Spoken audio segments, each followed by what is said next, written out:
Hey guys, so today I'm going to the AMC in Disney Springs in Lake Buena Vista, Florida to go see the new Bob Marley biopic, Bob Marley, One Love.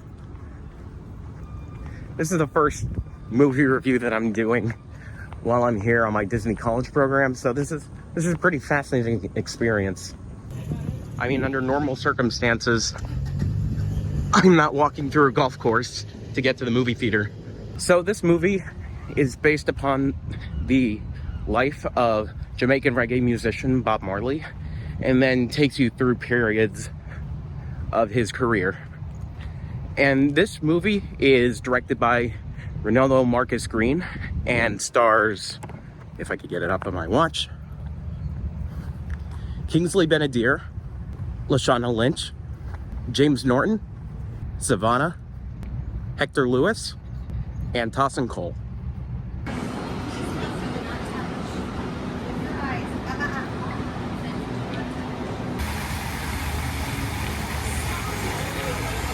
Movie. And to our millions of AMC Stubs members, a very special and exclusive benefits. If you're not an AMC Stubs member, Love ya. It's so different hearing this in a movie theater than compared to my AirPods. Alright, so the movie's over now. That was pretty entertaining.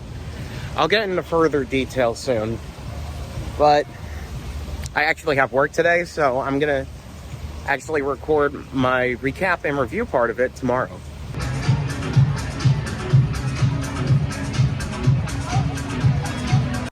Alright, so now I'm in my apartment here, and this is actually very interesting because, one, this is a new setting, and two, I'm using an actual microphone for this. So, we'll see how this goes. Starting in 1976, we find Bob Marley in the midst of a political uprising in Jamaica.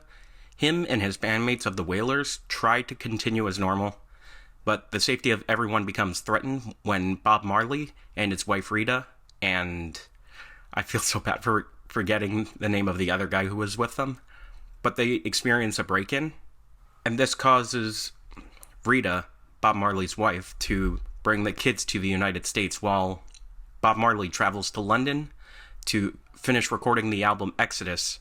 During promotion for the Exodus album, Rita and Bob become irritated with each other because Bob really hasn't made any effort to become involved in his family life because he's been so focused on his music. Within this frustration, he takes his anger out on one of his colleagues who has been providing money for a promoter to tour Africa, but this promoter was embezzling a lot of money. Eventually, a decision is made by Bob and Rita to return home to Jamaica in order to organize a concert for peace, helping to unite Jamaica despite the political division they've been experiencing. And during the credits, it shows a series of video clips through the end of Bob Marley's career before his untimely death, such as the peace concert that I mentioned previously, and another concert that happened in Zimbabwe after they gained independence. I really couldn't find any other information about the plot of this movie, since it does follow real-life events. It was going to be a little complicated to find like a proper plot synopsis for this. Or at least looking on Wikipedia, it just said, this movie follows the career and death of Bob Marley. And that was about it. An interesting fact that I previously didn't know from this is the album Exodus by Bob Marley and the Wailers was actually inspired by the movie of the same name. So, some critiques that I have about this movie. The pacing wasn't always that consistent, and the movie did utilize flashbacks throughout a decent portion of it, but not much time was really spent in investing more into these flashbacks before it just cut right back to the present within the story. Compared to other musical biopics that I've watched personally recent years, this would include Bohemian Rhapsody, Rocket Man, Elvis, and Maestro. This movie didn't really seem to bring that much new to the genre, but I think it was a welcome addition because of its representation of Jamaica and its consistent use of Jamaican patois in the film's dialogue. Most of the music within this movie consisted of stuff that was recorded by Bob Marley and the Wailers, with a little bit of the Bee Gees thrown in. during a scene where they were in Paris. So, what I gather from this movie, I'd say that despite the challenges of life, peace is still able to be achieved.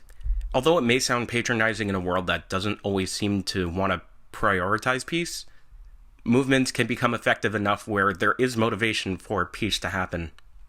It's very interesting talking about biopics because there's the real life events within the story that happen, and there's not really much to explain in a plot because you can already read a biography about a musician and you can already gain an understanding to who they are as a person. So with these types of reviews, I like to elaborate more on the personal impact that these artists have had on me. So previously I've mentioned, in the Elvis recap and review episode, where I mentioned that my grandpa had previously met Elvis while he was in the military. I haven't had anything like that happen with Bob Marley specifically, but when I was younger, I really got into Bob Marley's music, which around the time I was a teenager, everything just kind of felt so confusing. But within his music, I really felt a sense of comfort that even though life is insane sometimes, you can still achieve peace in any way possible. I think watching this movie kind of reminded me of that because it brought me back to that point in my teenage years where I was so stressed about every single little thing. But you don't need to worry about a thing, 'cause every little thing is gonna be alright. So to end off this review, I'm gonna give a rating. So I give this movie, personally speaking, a 3 out of 5. I did believe it was entertaining, but it still needed some time to establish focus on one specific time period instead of jumping back and forth all the time. And really, that's my only issue with the film itself. But other than that, I definitely recommend watching this if you ever get the chance to. If you still get to see it in theaters, or when it eventually comes out on streaming. It was released by Paramount, so I'm believing it's going to be out on Paramount Plus soon enough. So yeah, that's the end of this recap and review episode. So if you want to watch any more episodes, you can click on the playlist, and you can also follow my socials in order to keep up with more stuff that I'm doing. Since I'm doing the Disney College program, I'm going to have a lot of content that's specifically focused around that for a decent portion of 2024. So if you would like to keep up with that, you can subscribe to my YouTube channel. But other than that, that's all I got. Thanks for watching.